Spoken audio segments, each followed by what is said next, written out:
आप सभी को नमस्कार।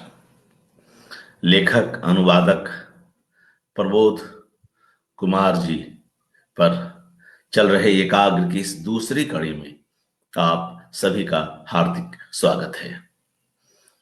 इस एकाग्र में हम लोग उनके रचना संसार और व्यक्तित्व पर कई कार्यक्रम कर रहे हैं, एकाग्र कर रहे हैं। आज इस दूसरी कड़ी में हमारे साथ लेखक अनुवादक संजय गौतम जी जुड़े हुए हैं। वे प्रबोध कुमार जी के उपन्यास निरीहों की दुनिया के बहाने अपनी बात करेंगे। उस उपन्यास में कई रूपक हैं और उन रूपकों के माध्यम से कथा कही गई है और किस तरह से आतताई और निरंतर हाशिए पर जा रहे लोगों को लेकर प्रबोध कुमार इस उपन्यास में विचार करते हैं। यह भी सच है कि जब 60 के दशक में वे एक के बाद एक कई कहानियां दे रहे थे, ऐसे में जब वे एंथ्रोपोलॉजी की दुनिया में प्रवेश करते हैं तो कहीं न कहीं लंबे समय तक वे साहित्य सृजन से अपने आप को कुछ दूर भी कर लेते हैं, या यूं कहें कि कई बार लेखक कुछ बेहतर कृति के लिए भी एक लंबी प्रतीक्षा कर रहा होता है।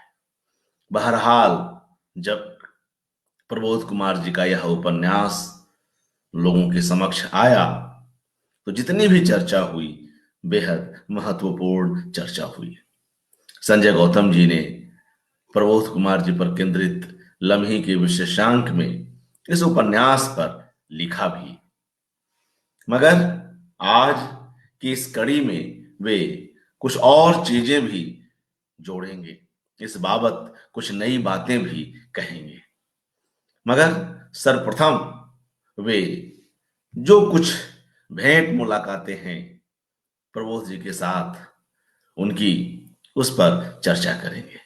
तो आइए मित्रों, हम सीधे संजय गौतम जी के पास चलते हैं, उन्हें स्क्रीन पर लाते हैं।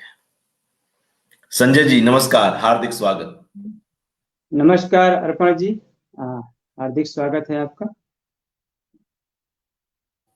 जी, और हम लोग इस कार्यक्रम को आगे बढ़ाते हैं और यहीं से शुरुआत करते हैं कि प्रबोध जी को लेकर आपके भीतर किस तरह की स्मृतियां हैं, उन स्मृतियों के क्या अर्थ हैं और वो एक व्यक्तित्व के रूप में आपको कैसे लगे। संजय जी स्वागत। अर्पण जी, इस कार्यक्रम में शामिल करने के लिए पहले तो बहुत आपका आभार।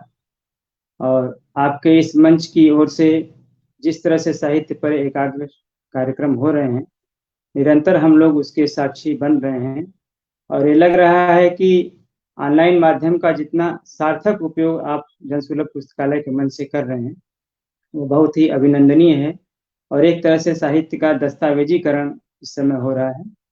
प्रबोध जी पर एकाग्र करना और भी महत्वपूर्ण है क्योंकि प्रबोध जी के बारे में जानकारियां काफी कम हैं। साहित्य की दुनिया में लोग उन्हें कम जान रहे हैं फिलहाल। और प्रबोध जी से मेरा मिलना, जब रेलवे में मेरी नौकरी शुरू हुई तो बनारस से मैं कलकत्ता गया और कलकत्ता जाने पर एकमात्र जो मेरे पास पता था किसी व्यक्ति का, वह था 16 लॉर्ड सिन्हा रोड, अशोक सेक्सरिया जी का। क्योंकि मैं पढ़ाई के दौरान और शोध के दौरान सामयिक वार्ता से जुड़ा हुआ था, सामयिक वार्ता में जुड़े रहने के कारण, उसमें थोड़ा लिखने पढ़ने के कारण अशोक जी और उस समाजवादी चिंतन से मेरा परिचय हो रहा था।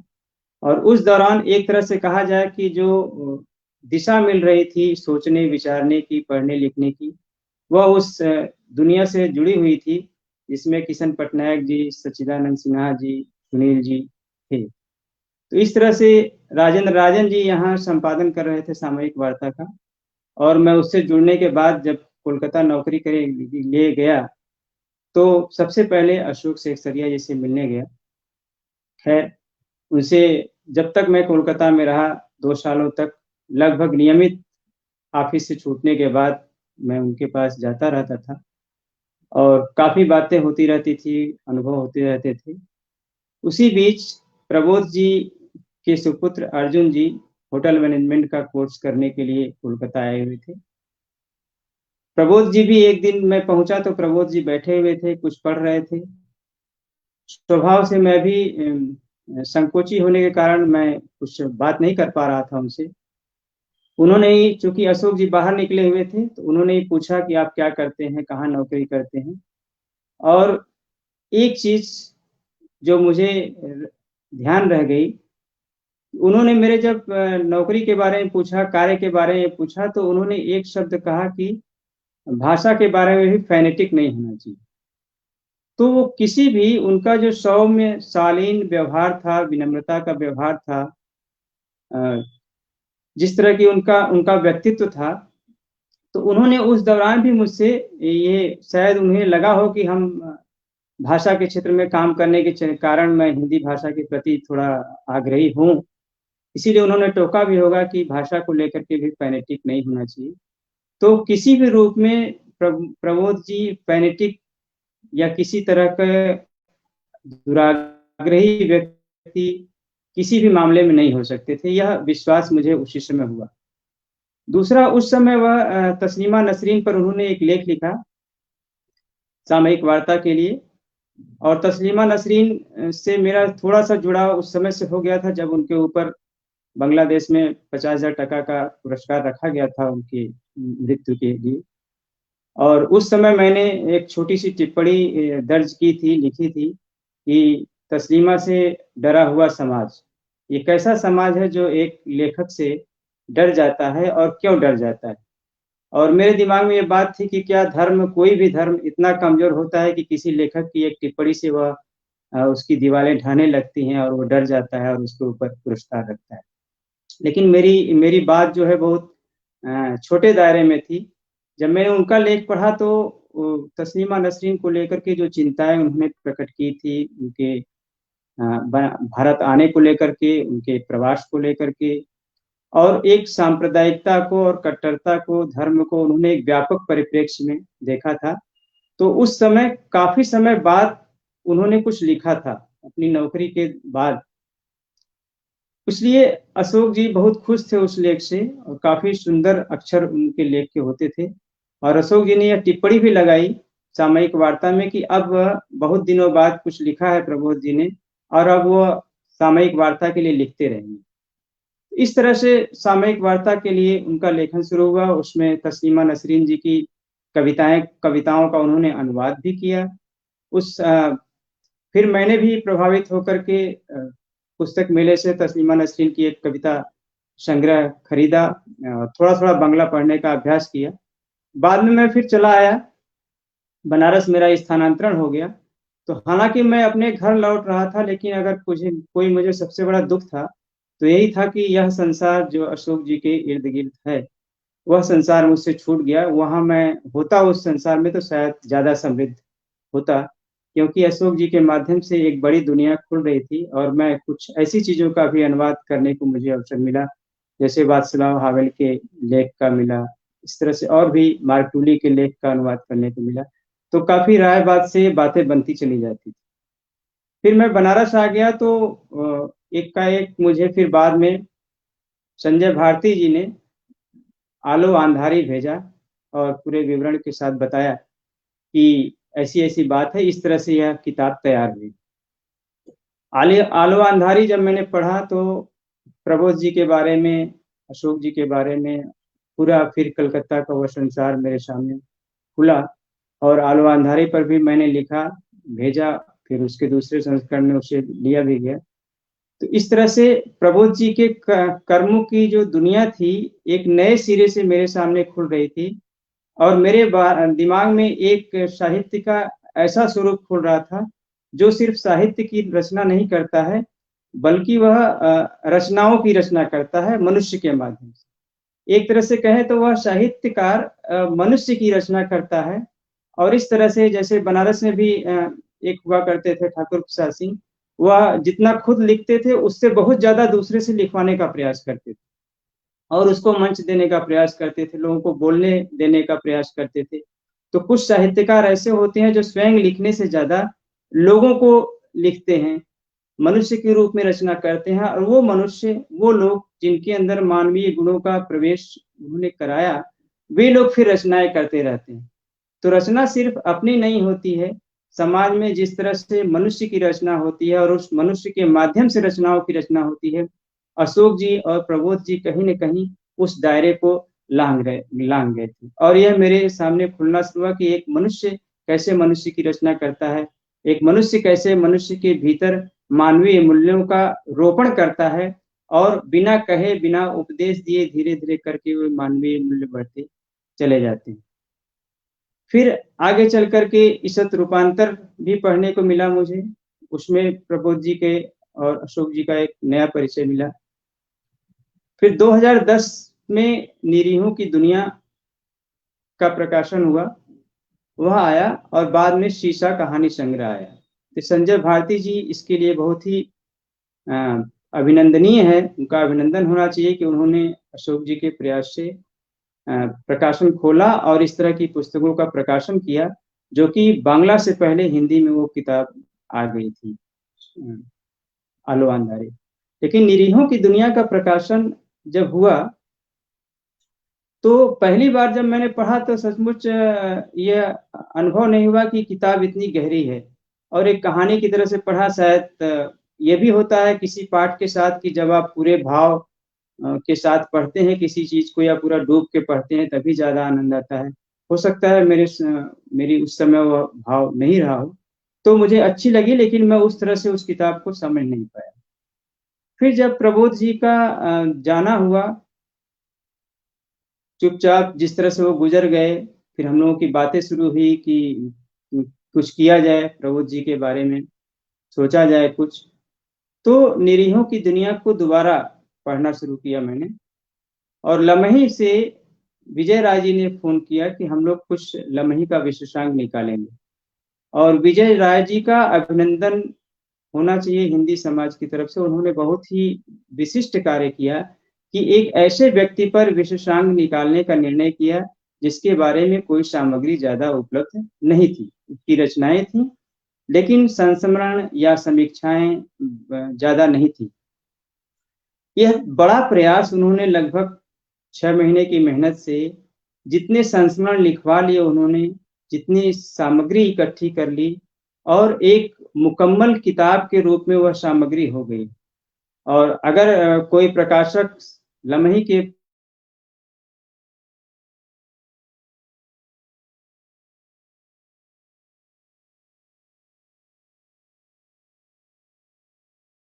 दूर तक पहुँच पाएँगे। लेकिन निरीहों की दुनिया पर मैंने लेख लिखा उस समय तक भी प्रबोध जी के बारे में बहुत सी बातें मालूम नहीं थी। यह विजय राय जी ने किया यह उपक्रम कि लम्हे के माध्यम से हम लोगों को प्रबोध जी के बारे में बहुत कुछ जानने को मिला। पहला तो मैं कुछ चीज़ों का ही उल्लेख करूँगा, हालाँकि उसमें संस्मरण बहुत हैं, लेकिन वह काफ़ी विस्तार होगा। लेकिन एक बात जो मेरे ध्यान में बार-बार आती थी कि आखिर मैंने जब उनका कहानी संग्रह पढ़ा और निरीहों की दुनिया पढ़ी, तो मेरे दिमाग में बार-बार आता था ये बात कि प्रेमचंद जैसी विरासत से जुड़े होकर भी प्रबोध कुमार जी की भाषा, प्रबोध कुमार जी की का जो वस्तु है, प्रबोध कुमार जी जो विषय का चयन करते हैं, वह पूरी तरह से अलग क्यों है? ये प्रश्न मुझे परेशान करता रहा कि आखिर क्या बात थी जो कि कैसे कोई व्यक्ति पूरी तरह से अलग हो सकता है? कितनी सजगता उनके भीतर रही होगी और कितना अपने को आधुनिक चीज़ों से जोड़ने की ललक रही होगी, जिसके चलते वो प्रेमचंद की विरासत से उस तरह से जो उनका की कथा भूमि है, कथा देश है जो प्रेमचंद का, उससे कैसे वो पूरी तरह से अलग हैं और बाद में मुझे लगा कि कैसे वो एक भी हो। तो यह प्रश्न मुझे लगता रहा और फिर लम्हे का जब विशेषांक मैंने पढ़ना शुरू किया तो देखा कि एक बहुत ही सजग और तीखे आलोचक भी थे प्रबोध कुमार जी। उनमें जो समीक्षाएं उन्होंने लिखी एक कुछ किताबों की, उसमें शिव प्रसाद सिंह की किताब कर्मनाशा की हार भी है। तो यह बात प्रबोध जी के दिमाग में रही होगी कहीं न कहीं, और उन्होंने छोटी सी टिप्पणी में इसको दर्ज भी किया कि बहुत से विषयों को वह मानते थे कि अब इस पर लिखा जा चुका है। और उस हिसाब से देखें तो प्रेमचंद जी ने गांव का ही नहीं, उस समय की भारत की जो भी समस्या थी आजादी के पूर्व की, उसमें किसी समस्या को छोड़ा नहीं था। तो किसी भी कथाकार के सामने बहुत बड़ी ये चुनौती होती कि आखिर किस विषय पर लिखें। और प्रबोध कुमार जी इतने सजग थे इस मामले में कि उन्हें ज्यादातर लगता था कि जो कहानियां लिखी जा रही हैं वो तो उसका विषय तो लिखा जा चुका है, तो फिर उस विषय पर क्यों कहानी लिखी जाए। हालांकि प्रेमचंद से आगे रेणु और शिव प्रसाद सिंह या बहुत से लोगों ने एक अपनी अलग अलग भावभूमि और अपना एक अलग कथा देश बनाया, उसकी पहचान बनी।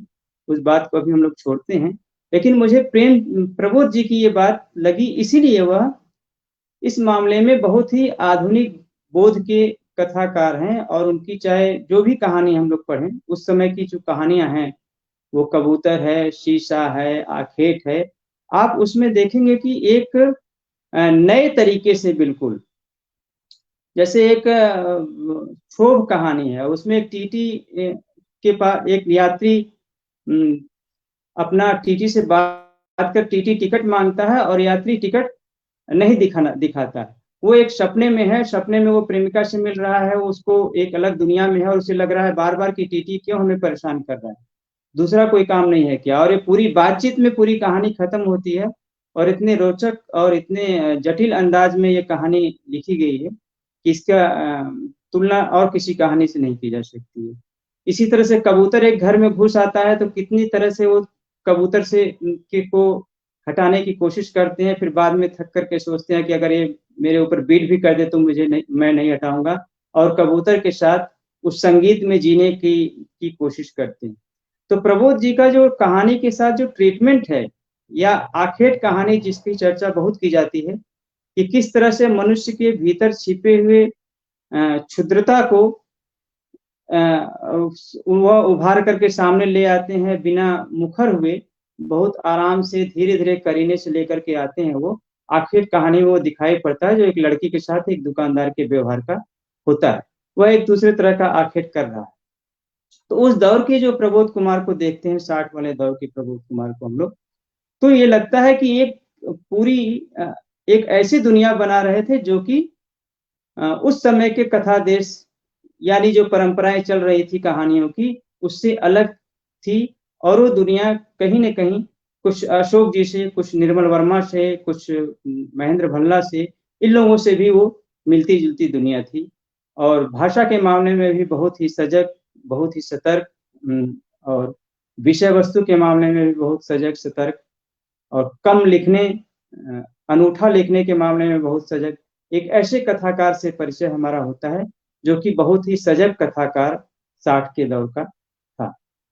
बीच में वो दूसरी दुनिया में चले जाते हैं, एंथ्रोपोलॉजी की दुनिया में अंग्रेजी के जर्नल्स निकालते हैं, अपने विद्यार्थियों को पढ़ाते हैं, और वहां पर भी वो लगातार एक रचनात्मक दुनिया बनाए रखते हैं। एक जैसे जानकारी मिली कि वह सभी विद्यार्थियों को जो विषय देते थे उसको सामूहिक रूप से वह पढ़वाते थे, शोध पत्र या जो भी विषय तय हो जाता था। और जब वो लोग पढ़ते थे, जो पढ़ता था उसका सब लोग सुनते थे, उसके बाद चाय समोसा करते थे। यानी कि पढ़ाई के साथ जो गहराई, अपने प्रोफेशन के साथ जो ईमानदारी बरती उन्होंने एंथ्रोपोलॉजी के साथ, कि हर विद्यार्थी को इतना सक्षम बना दो कि वह नए तरीके का काम कर सके, नए तरीके से सोच सके, नए अनुसंधान कर सके। तो अपने इस दुनिया में उन्होंने जहाँ भी वह रहे, वह नए तरीके से काम करते रहे, और अंतरराष्ट्रीय जर्नल्स भी उन्होंने निकाले। और कल जैसा शर्मिला जी ने बताया कि वो नोबेल पुरस्कार के लिए भी प्रस्तावित थी, या ऐसी चर्चा संभव थी उस जमाने में। तो एक उनकी वह दुनिया थी।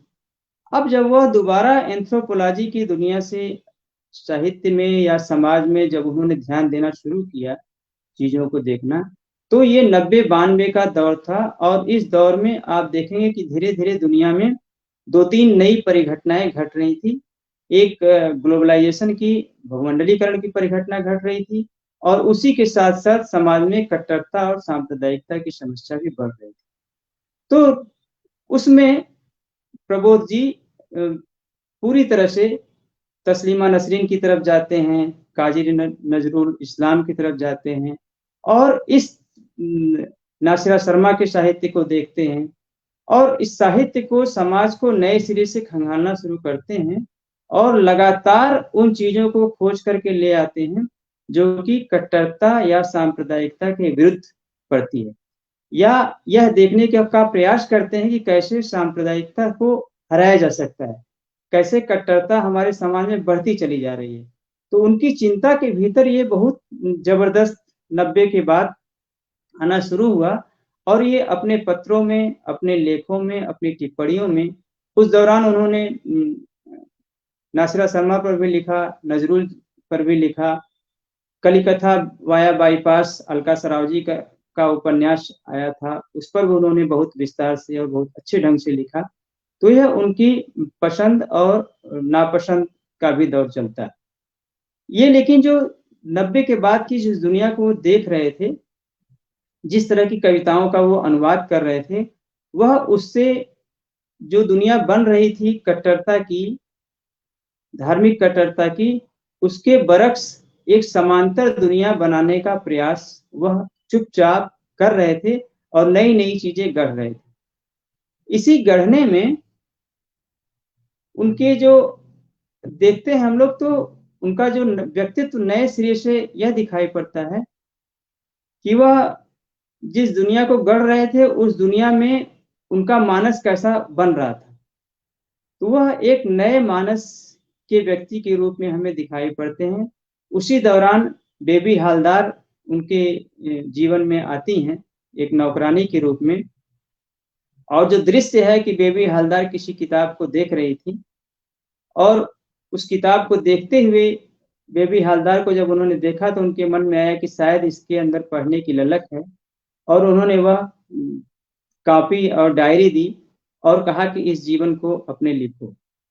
तो बेबी हालदार ने अपने जीवन को लिखा, उन्होंने उसका अनुवाद किया, फिर वो प्रकाशन के दौर में आया, वो एक अलग कहानी है।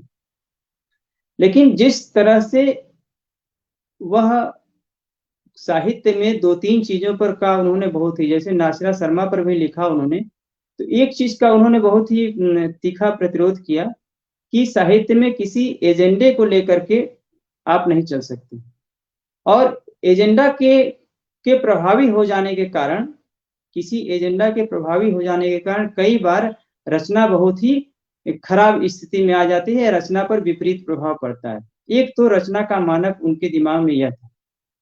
जैसे वो ये भी कहते हैं कहीं पर और अपने शर्मिला को लिखे पत्र में ही कहते हैं कि कई बार हमें लगता है कि हम प्रगतिशील लोगों को लगता है कि हम अपनी रचना के माध्यम से पूरे समाज को बदल देंगे और यह दीवा स्वप्न हमारे प्रगतिशील देखते हैं और इस दीवा स्वप्न के चलते कई बार बड़ी फूहड़ ही रचना प्रस्तुत कर देते हैं, बहुत फूहड़ रचना पाठकों को परोसते रहते हैं।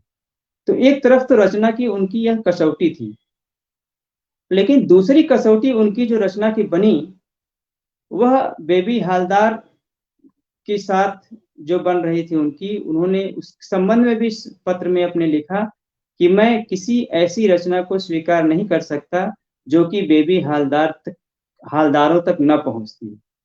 यानी जो रचना की कसौटी उन्होंने तय किया, एक तरफ तो हम उस प्रबोध कुमार जी को देखते हैं जो कि पूरी तरह से किसी ऐसे भाव पर रचना नहीं करना चाहते हैं, किसी ऐसे वस्तु पर रचना नहीं करना चाहते हैं जो कि कहीं कहा गया हो या एक बार लिखा गया हो।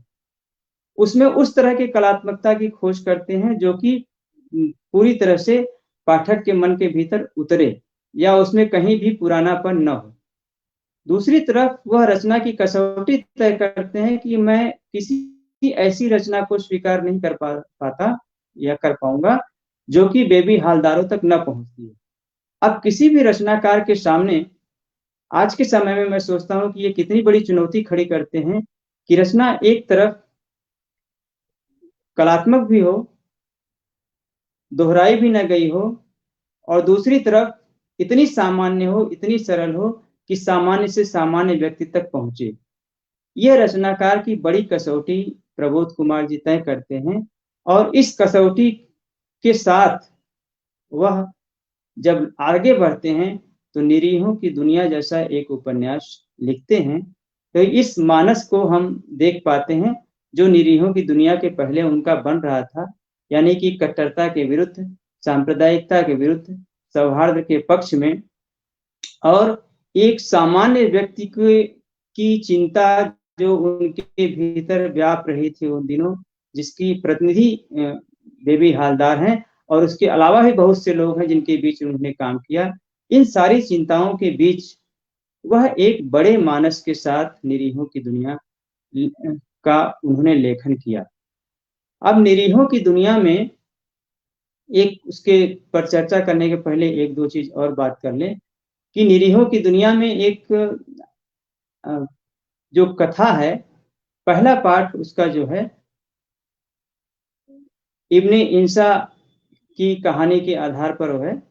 पहला पार्ट तो उसका हम एक कथा के तौर पे करते हैं, लेकिन प्रबोध जी इतने गंभीर, शालीन, विनम्र, सौम्य व्यक्तित्व के धनी थे, लेकिन एक विनोदी स्वभाव उनका, उसकी चर्चा मैं निरीहों की दुनिया के पहले करना चाहूंगा कि एक बहुत ही विनोदी स्वभाव और बहुत ही व्यंजक भाषा जो उनकी बनती है, वो इस वजह से भी बनती है कि उनका स्वभाव बहुत ही विनोदी स्वभाव, अंदर से मुस्कुराते हुए जैसे कोई विनोद करे और उस पर खुश हो। मैं एक दो उदाहरण अगर आपको सुनाऊं तो शायद इसका ज्यादा पता चलेगा। जैसे इब्ने इंसा की चर्चा निरीहों की दुनिया में भी है, क्योंकि इब्ने इंसा ने भी कछुओं पर एक कहानी, कछुआ और खरगोश की दौड़ के बारे में एक कहानी लिखी थी। तीसरी कहानी प्रबोध जी ने लिखी।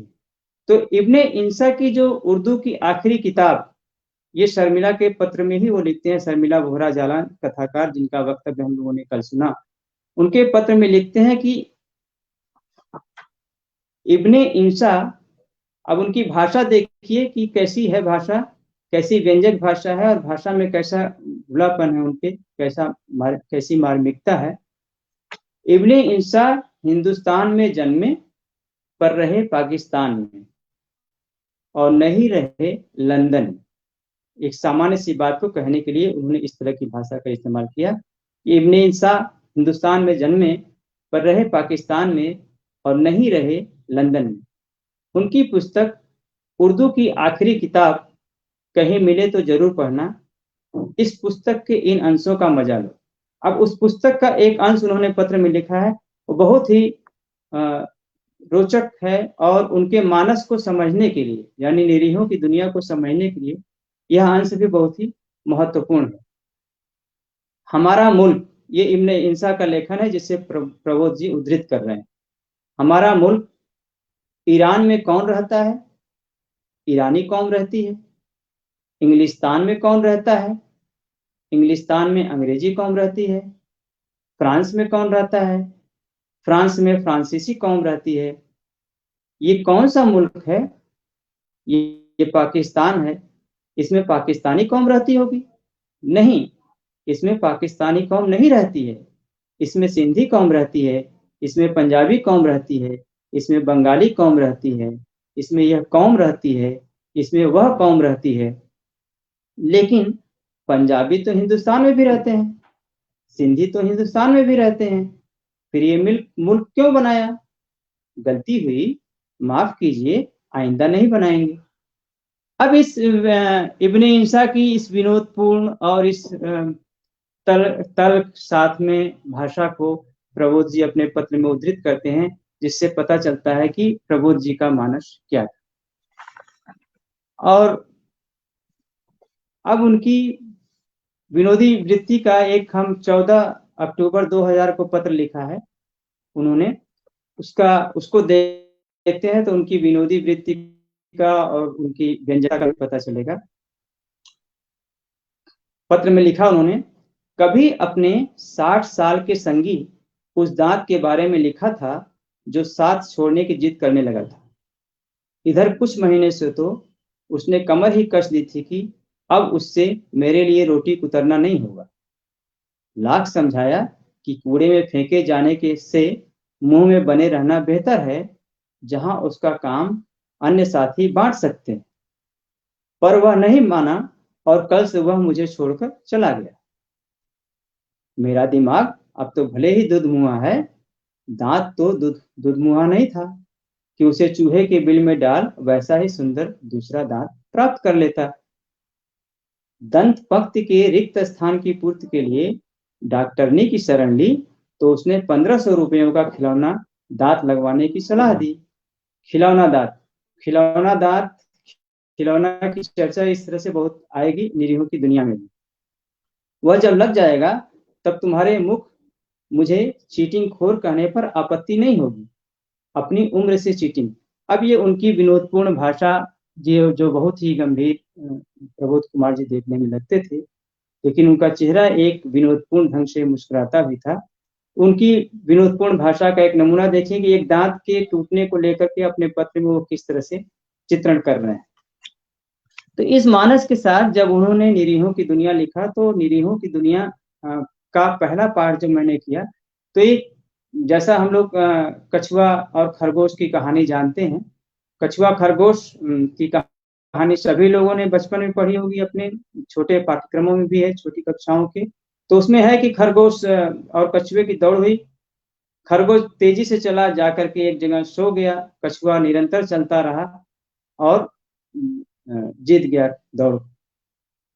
ये जो कछुए खरगोश की दौड़ जो हम लोगों ने बचपन में सुनी थी कहानी, तो यह कहानी एक हमें प्रबोध देती थी, एक बोध का भान कराती थी कि तेज रहने पर भी कभी भी आप घमंड मत करो, और अगर कमजोर भी हो तो निरंतर चलते रहो, आप अपने लक्ष्य को प्राप्त कर लोगे।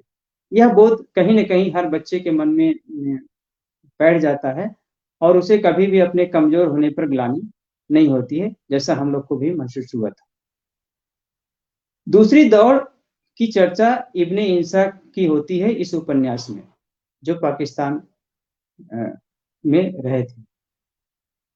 इब्ने इंसा ने दूसरी दौड़ की किताब लिखी थी, दूसरी दौड़ की लिखी थी, जिसमें यह तय होता है कि जो जीतेगा वह दूसरे के कान कटवा लेगा।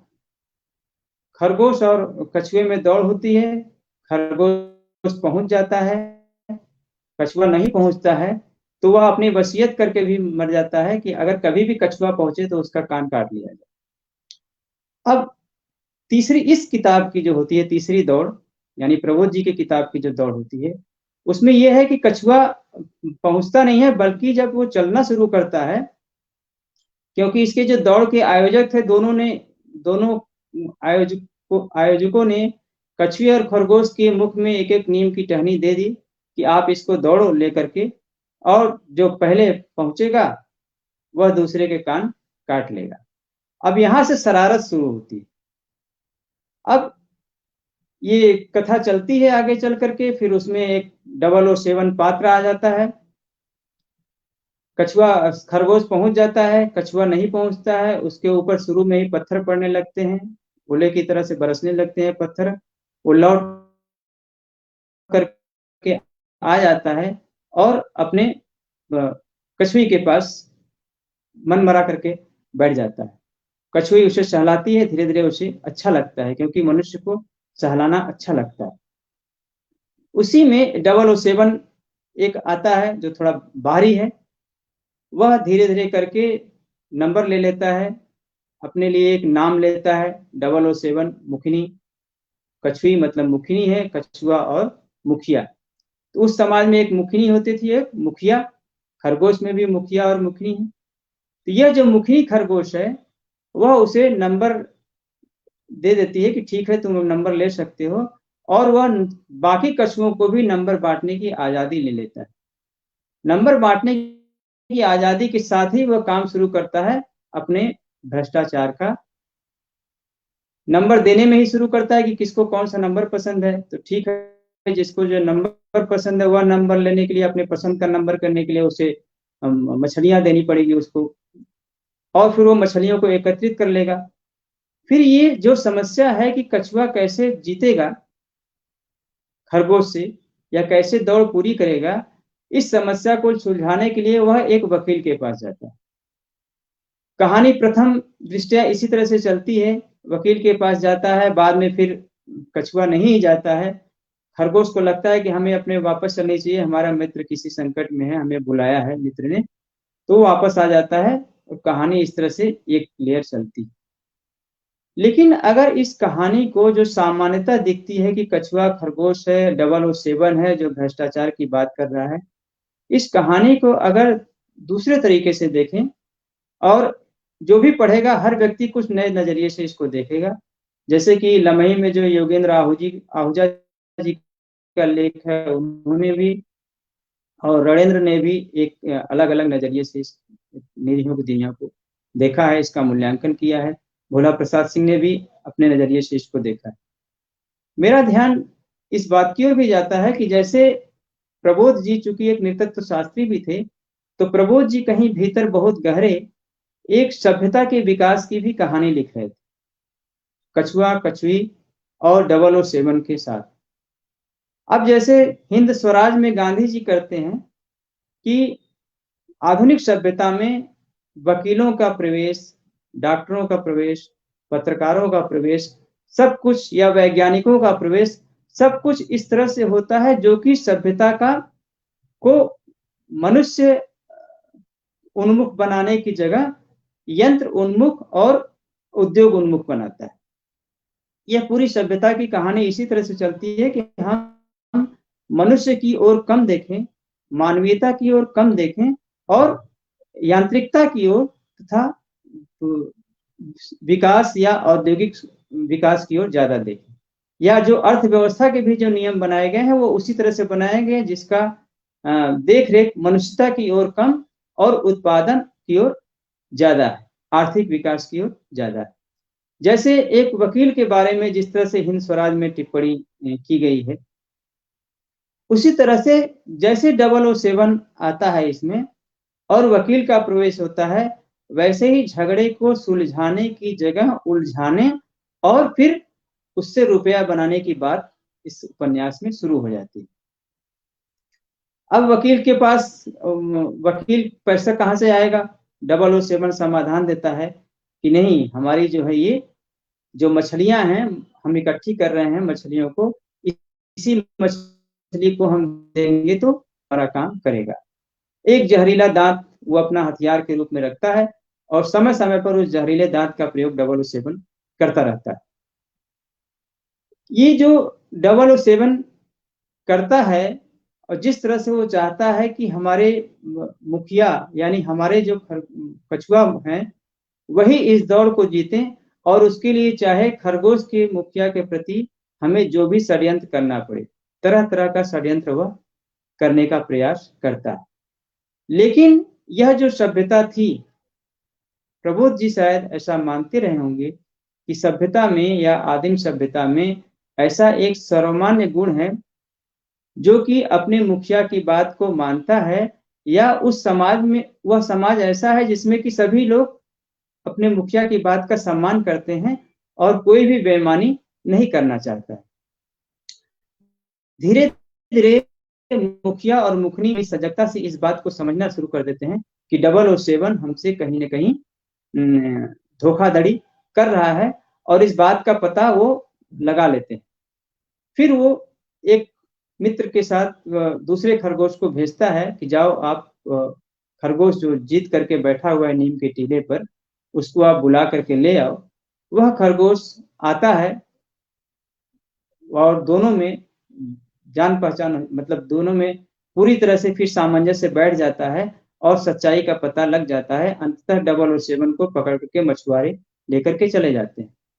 कथा तो इतनी बात से खत्म हो जाती है, लेकिन इस कथा की जो विशेषता है वह कहानी की घटनाओं में नहीं, घटनाओं के साथ साथ जो कहानी में तरलता से जो विचार आए हैं, पत्रकार के बारे में विचार आया है, भावनाओं के आहत होने के बारे में विचार आया है, निरीहों की दुनिया का जो कष्ट है उसके बारे में जो विचार आया है, और सबसे बड़ी बात कि विज्ञान, वकील और पत्रकार, ये जो सभ्यता के 3-4 अंग हैं, वह खरगोश के साथ किस तरह का व्यवहार करते हैं, या खरगोश की स्मृति के माध्यम से, कछुए की स्मृति के माध्यम से बहुत विस्तार से और बहुत मार्मिक ढंग से आया है।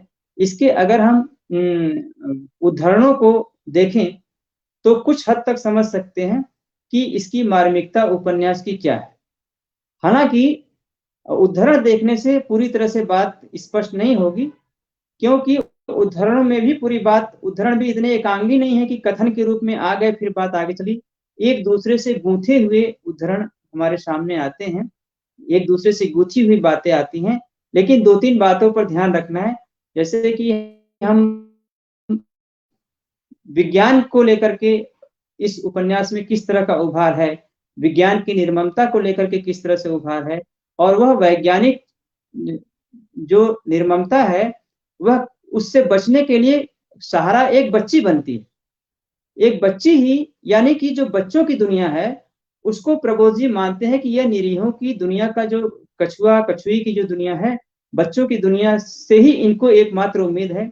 क्योंकि मनुष्य जब तक बच्चा है तब तक वह उसी तरह से है, उसी तरह से निर्बोध है, उसी तरह से ईमानदार है, उसी तरह से पशुओं के साथ, पक्षियों के साथ सरल सहज प्रेम का व्यवहार करता है। लेकिन जैसे जैसे बड़ा होता जाता है, जैसे जैसे सभ्यता विकसित होती जाती है, वैसे ही निर्ममता बढ़ती चली जाती है। तो जो वैज्ञानिक निर्ममता खरगोश के साथ हो रही है, उसको भी एक बच्ची ने ही बचाया। अब उस वैज्ञानिक निर्ममता का दृश्य अगर आपको देखना है तो उसका वो एक उदाहरण मैं थोड़ा सा आपको देने का प्रयास करता हूँ।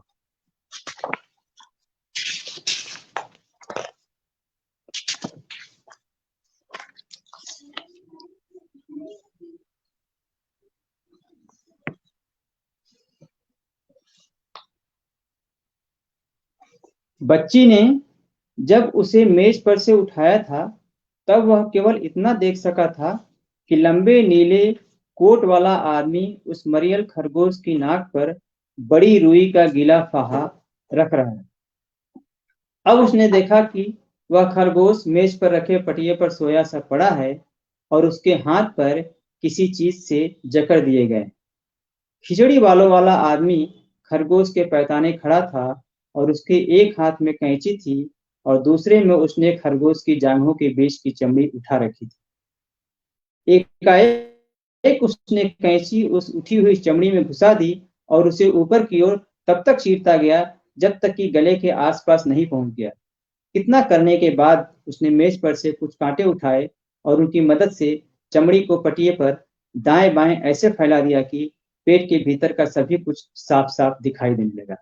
अब एक खरगोश के साथ इस तरह की निर्ममता हो रही है और दूसरे खरगोश को एक बच्ची पकड़ी हुई। दूसरे खरगोश के बारे में जब वैज्ञानिक लोग उसे लेने का प्रयास करते हैं तो वह बच्ची उस खरगोश को छोड़ देती है और वो फलांगता हुआ वहां से भाग आता है और तरह तरह का की बातें सोचता है। उसी में एक बात वो ये सोचता है कि यदि वह खरगोश जिसकी पेट को खोल करके लिटा दिया गया है, अगर वह भागेगा तो उसमें किस तरह से उसकी अतड़ियां लटकी हुई दिखाई पड़ेंगी।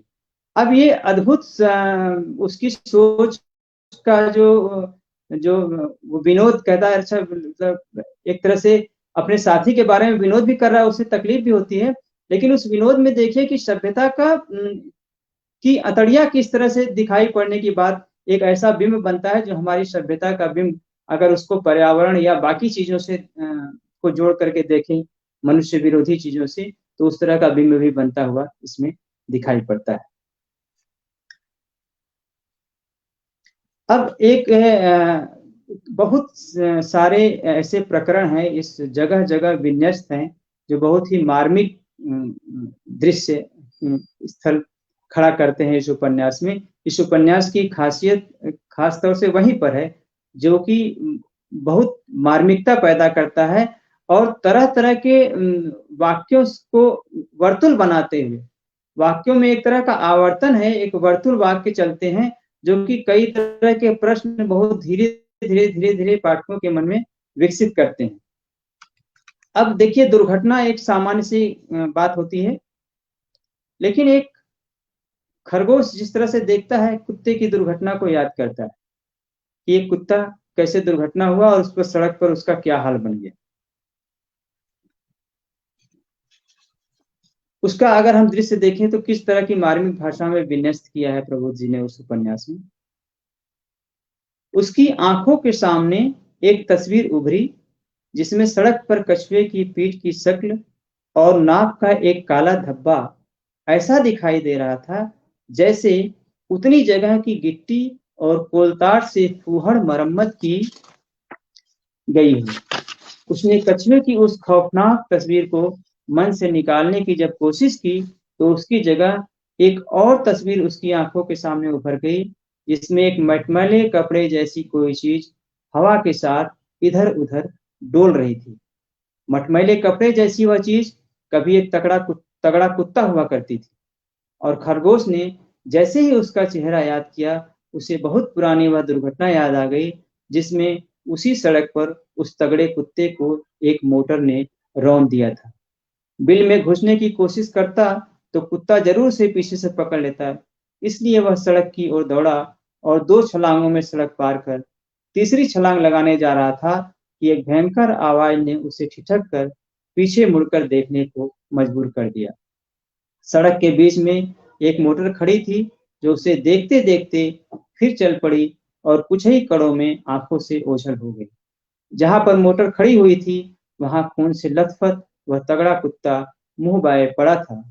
सड़क में इतनी जगह थी कि उस मरे कुत्ते को बचाते हुए वहां से निकला जा सकता था, फिर भी हर गाड़ी उस पर से होकर जाती जिसका नतीजा यह हुआ कि पिचते पिचते कुत्ता इतना पतला हो गया कि एक मटमैले कपड़े के टुकड़े जैसा दिखने लगा। अब यह जो वाक्य है कि सड़क में इतनी जगह थी कि उस मरे हुए कुत्ते को बचाते हुए वहां से निकला जा सकता था, फिर भी हर गाड़ी उस पर से होकर जाती जिसका नतीजा यह हुआ कि पिसते पिसते कुत्ता इतना पतला हो गया कि एक मटमैले कपड़े के टुकड़े जैसा दिखने लगा।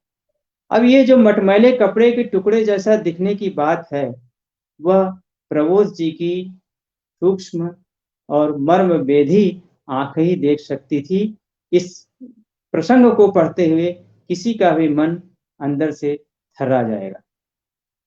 यह जो उपन्यास की खासियत है इसीलिए मैंने कहा कि यह उपन्यास केवल घटनाओं में नहीं है, कछुआ कछुई की या 007 की कहानी में नहीं है, बल्कि उस मार्मिकता में यह उपन्यास निवास करता है जो कि प्रबोध जी के भीतर से आती है और जगह जगह जगह जगह यह उपन्यास में बिखरी हुई।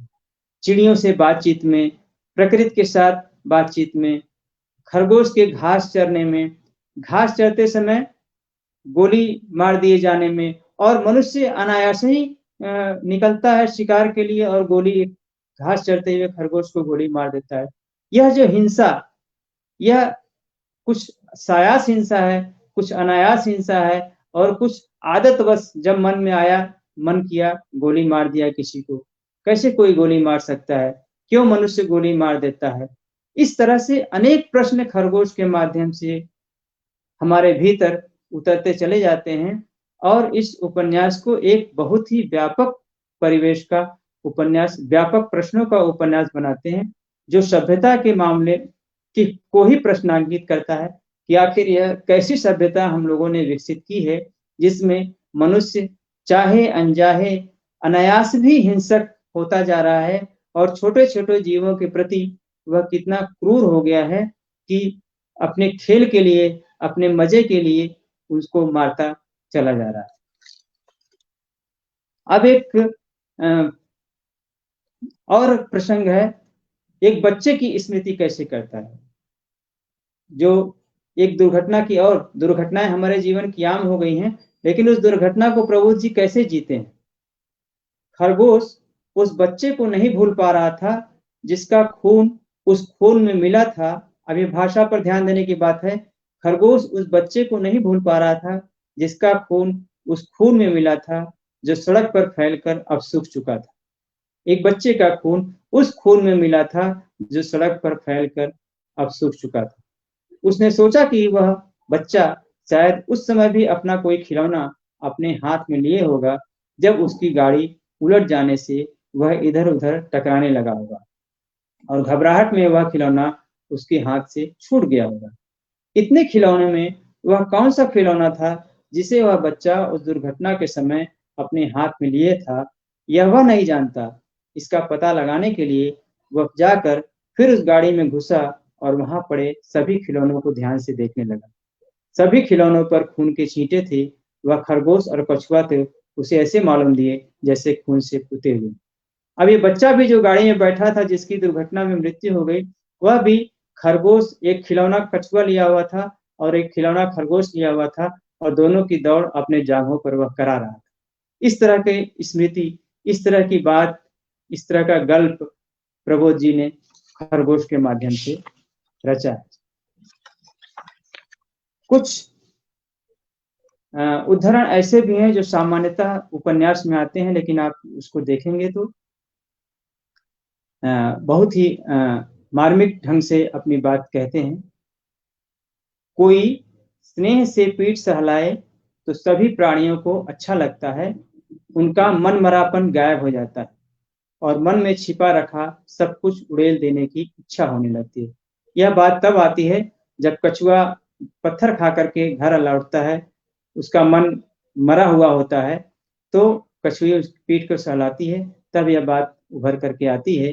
कोई स्नेह से पीठ सहलाए तो सभी प्राणियों को अच्छा लगता है, उनका मन मरापन गायब हो जाता है और मन में छिपा रखा सब कुछ उड़ेल देने की इच्छा छा जाती है। अपने स्वाभाविक आवास से कटा हुआ हर प्राणी मनुष्य की छाया से भी दूर रहने में अपना कल्याण समझता है। बालिग आदमियों से उनके लड़के लड़कियों की जात अलग होती है, इसलिए वह अपने कुटुंब के बच्चों को आदमियों के बच्चों के बीच उठने बैठने से मना नहीं करेगी। यानी बच्चों के प्रति जो विश्वास है सभ्यता का, वह प्रबोध जी के इसमें दिखाई पड़ता है। खरगोश के बालों में से अपना मुंह बाहर कर कछुए ने एक लंबी सांस ली और फिर कहा कि इन आदमियों से तो भगवान ही बचाए।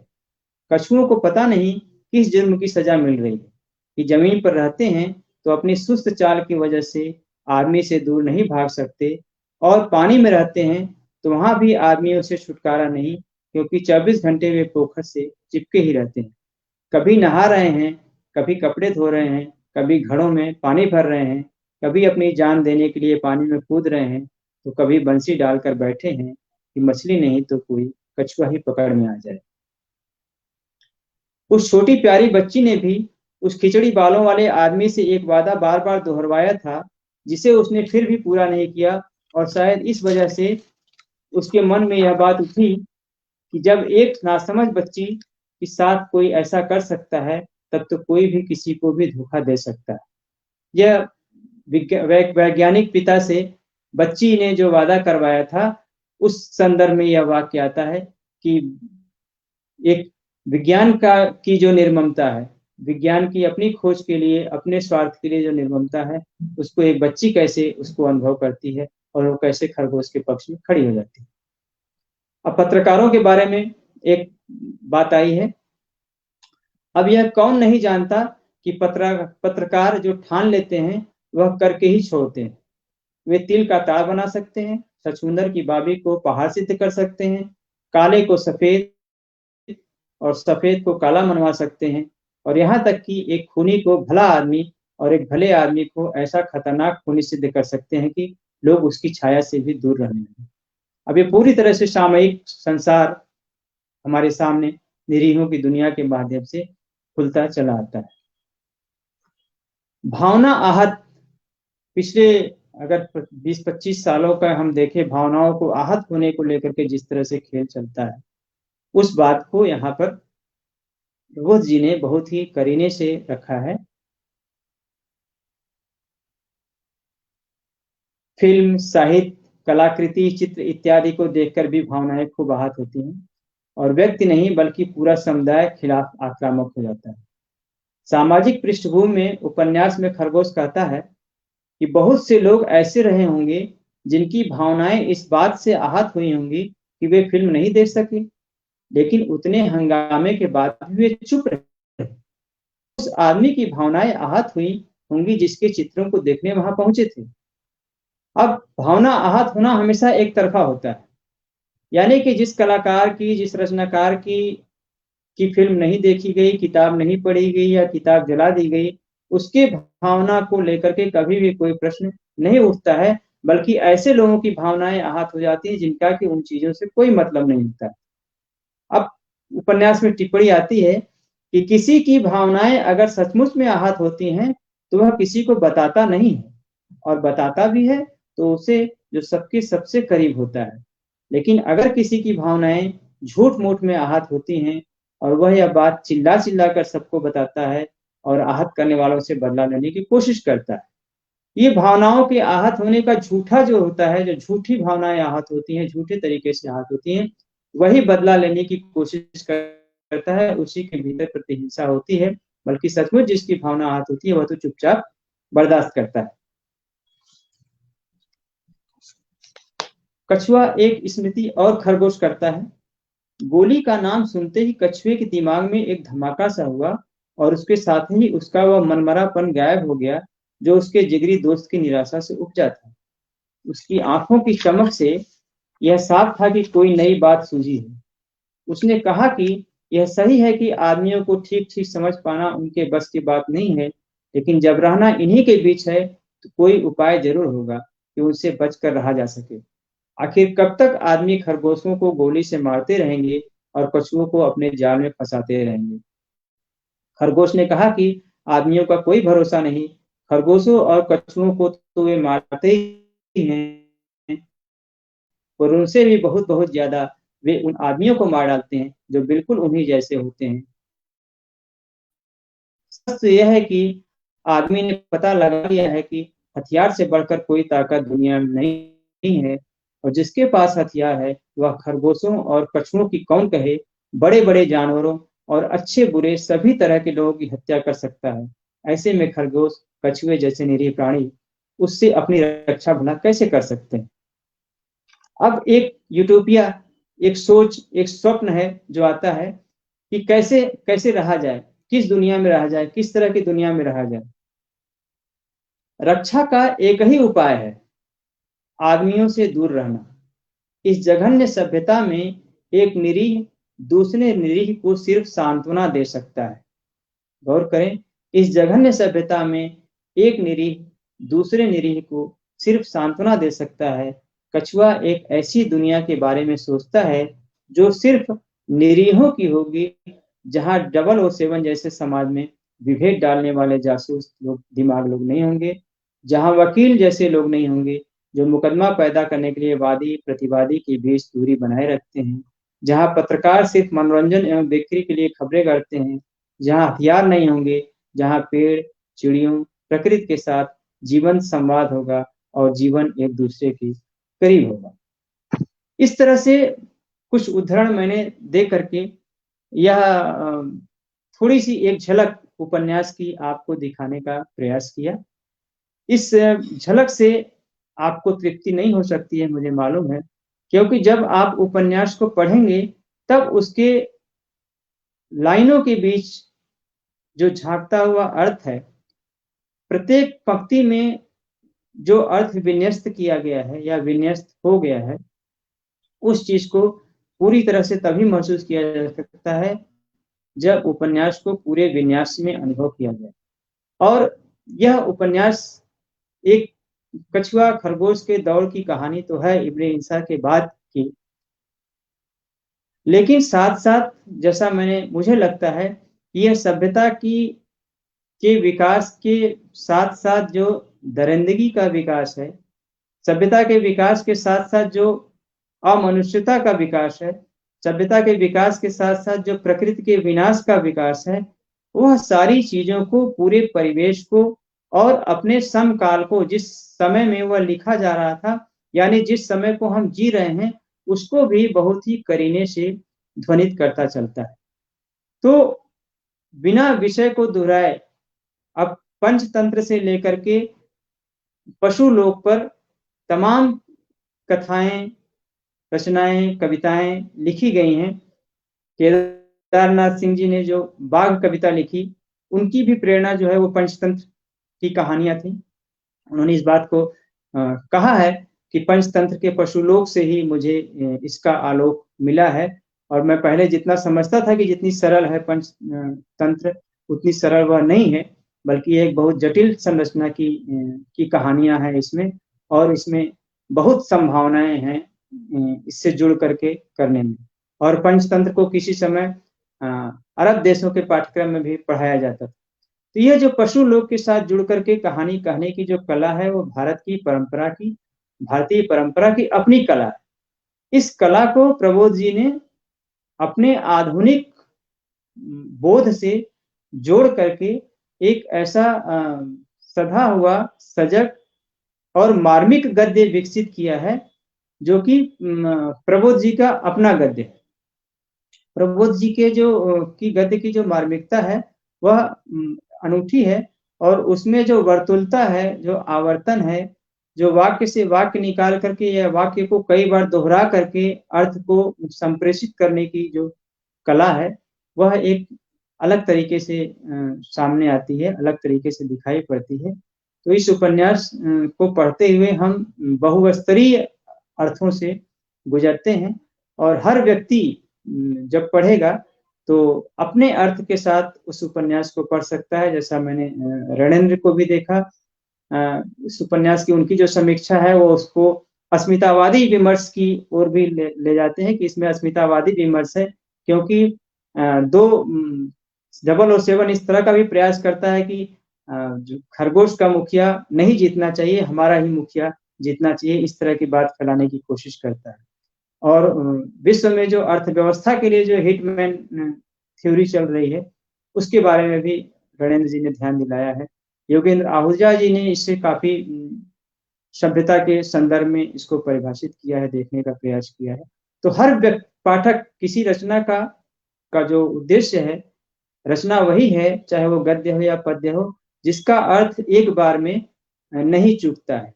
उसका अर्थ हर पाठ के साथ नया नया खुलने की संभावना बनी रहती है, और हर व्यक्ति के साथ नए नए खुलने की संभावना बनी रहती है। मुझे लगता है कि निरीहों की दुनिया ऐसा गद्य और ऐसा गल्प है, और मैंने जो उसको समझ सका थोड़ा बहुत, मैंने आपको साझा करने का प्रयास किया, और आपको सिर्फ एक झलक, एक छोटा सा आस्वाद देने का प्रयास किया। इस आस्वाद से आपके मन में अगर थोड़ी जिज्ञासा होगी, तो आप इस पाठ से स्वयं गुजरेंगे, और अपने अर्थ के साथ, जैसे कविता में हर पाठक अपना अर्थ खोजता है, हर समय का पाठक, उसी तरह से गद्य में भी अपना अर्थ खोजता है। आप अपने तरह का अर्थ खोजते हुए इसमें आगे बढ़ने का प्रयास करेंगे। अर्पण जी, कुछ बातें मैंने की हैं, अब आप बताएं कुछ। जी जी, शुक्रिया संजय गौतम जी, इस बेहद सार्थक संवाद के लिए, और एक बेहद खास उपन्यास पर यूं विस्तार से अपनी बात रखने के लिए अच्छा लगा। और कोई भी बड़ी कृति अलग अलग पाठकों और लेखकों के बीच अपने हिसाब से अपना अर्थ बनवाती है। प्रबोध कुमार जी का यह उपन्यास भी कुछ ऐसा ही है, जिसकी ओर आपने चर्चा भी की कि इसी लम्ही विशेषांक में कुछ और लेखकों ने उसमें कुछ और दूसरे महत्वपूर्ण बिंदुओं की ओर हम सभी का ध्यान दिलाया। हमारी कोशिश रहेगी कि इस उपन्यास पर एक या दो और परिचर्चा हम आयोजित कर सकें।